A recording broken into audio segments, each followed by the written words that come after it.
Salve, salve, camaradas, muito boa noite a todos, todas e todes. Olha eu aqui de novo, mais um dia terminando depois do trabalho, dos estudos, do encontro com a família.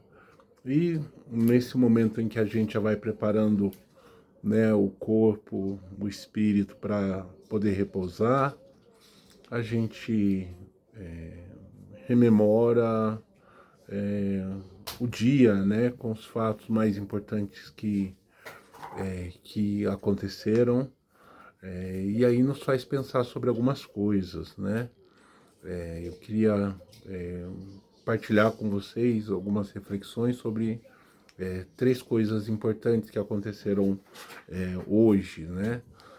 Eu acho que a primeira delas, que impacta diretamente a nossa vida, são os efeitos concretos da ação predatória, irresponsável e criminosa, né, que o modelo de produção capitalista tem infringido aos bens da natureza e a forma como a natureza tem buscado reagir a essa ação predatória, né, do ser humano, em nome do lucro, em nome do capital, em nome da acumulação, em nome de um modelo de consumo que o planeta não está dando mais conta, né? A cidade de São Paulo hoje foi afetada por um temporal que durou em média 40 minutos, e a cidade de São Paulo, a região metropolitana de São Paulo,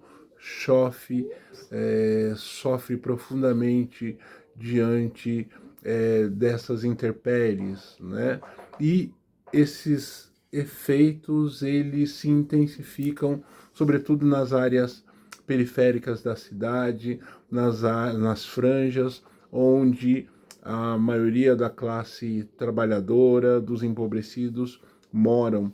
Portanto, somos nós, os empobrecidos, os trabalhadores, moradores da periferia, que diante desses eventos climáticos sentimos na pele as agruras e os efeitos terríveis e devastadores.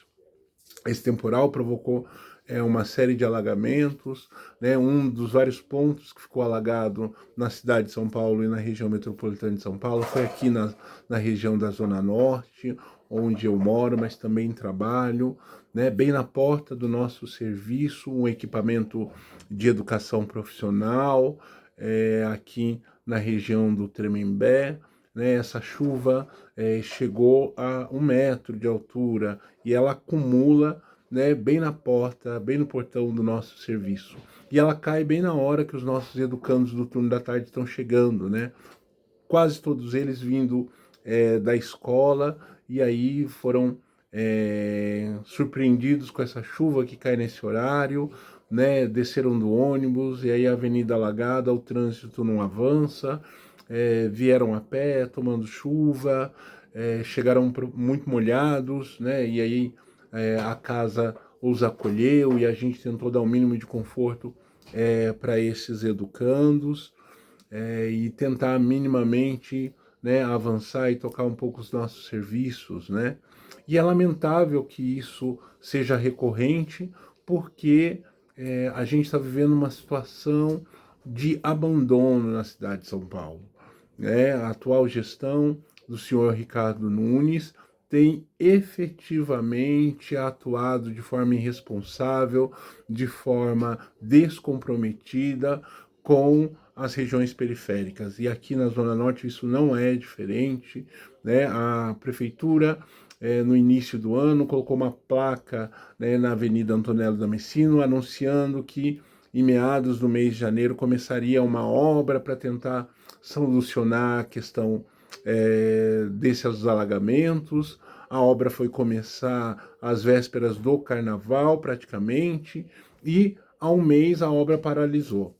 Está paralisada desde então, e nesse interim nós já tivemos 3 grandes chuvas que provocaram alagamentos, inclusive inundando os equipamentos da obra. As máquinas da prefeitura estão paradas há mais de um mês no mesmo lugar, né? Já foram quase que encobertas por essas águas, e a obra não avança, e a obra não sai. Enquanto isso, nós que moramos no território, nós que trabalhamos no território, ou nós que dependemos de acessar essa importante avenida que é Antonello da Messina, ela não consegue ver resultado, e a nossa vida e a vida dos nossos irmãos e irmãs que moram aqui no território é profundamente impactado. Isso é lamentável, né? É inaceitável.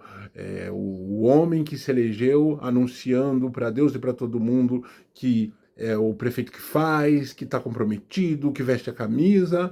Nesse momento que a população precisa dele, a gente não encontra. Mas quando é para privatizar o setor público, quando é para subir no carro, para bater palma e lamber bota de Bolsonaro e dos seus asseclas fascistas, golpistas, ele está lá, presente, firme e forte. Prefeito, olha para nossa cidade. Prefeito, olha para aqueles que votaram e para aqueles que não votaram em você. Nós somos munícipes, nós pagamos os nossos impostos e é responsabilidade sua, como gestor público, atuar para garantir o nosso direito fundamental. Respeite a Constituição, respeite a função pelo qual o senhor foi eleito e haja. Mobiliza o seu secretariado, mobilize a sua estrutura municipal para atuar em favor do povo. Então esse é um primeiro ponto que eu queria destacar. Depois, um segundo ponto importante de análise que a gente precisa refletir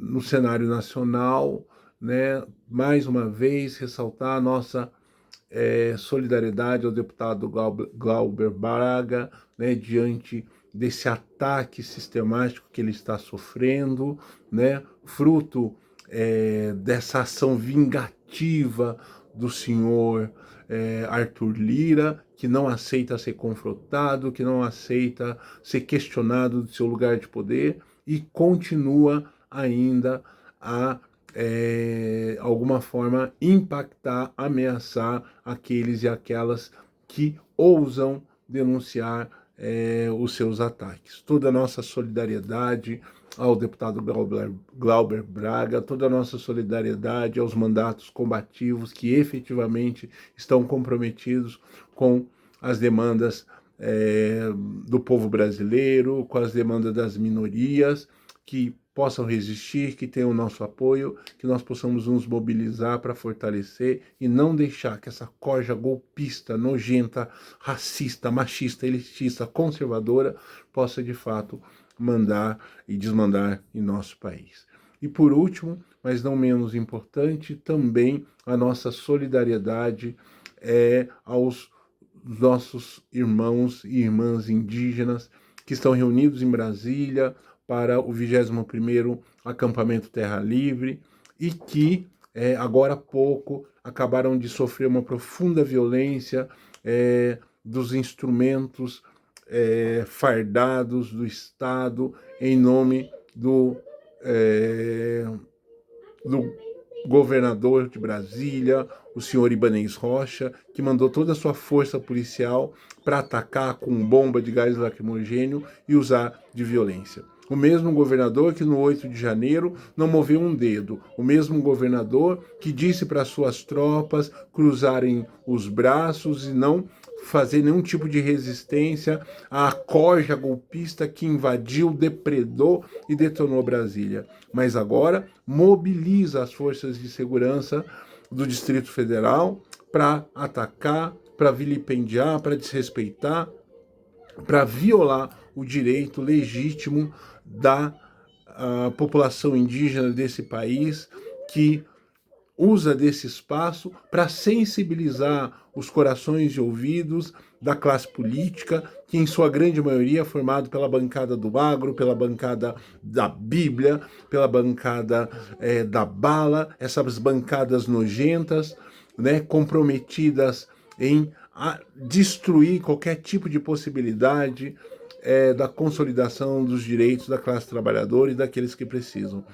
Portanto, também a nossa solidariedade aos povos originários. A gente pede que este país respeite o que está na Constituição, respeite aquilo que é direito dos povos originários, que seja garantido, né, a aprovação urgente da homologação das terras indígenas, que todas as terras indígenas possam ser respeitadas, que o Estado possa atuar para garantir o mínimo de dignidade dos primeiros moradores deste território.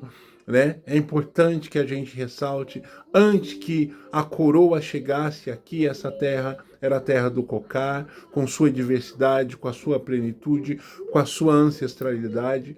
O Estado brasileiro precisa assumir o compromisso firmado na Constituição de 1988 e o Estado brasileiro, a sociedade brasileira, precisa atuar para garantir esses direitos. Seguimos nós aqui, vigilantes, em sintonia, sem baixar a guarda, que a gente possa continuar sensíveis e atentos às demandas e lutas que são urgentes e necessárias. E cada um de nós, a partir do nosso território, a partir de onde a nossa vida acontece e resiste, que a gente possa se mobilizar de forma solidária, comprometida, amorosa e libertadora em favor desses direitos, em favor dos nossos irmãos e irmãs. Seguimos juntos, companheiros e companheiras. Avancemos, aquilombemos em favor da plenitude da vida para todos e para todos. Um forte abraço, até mais.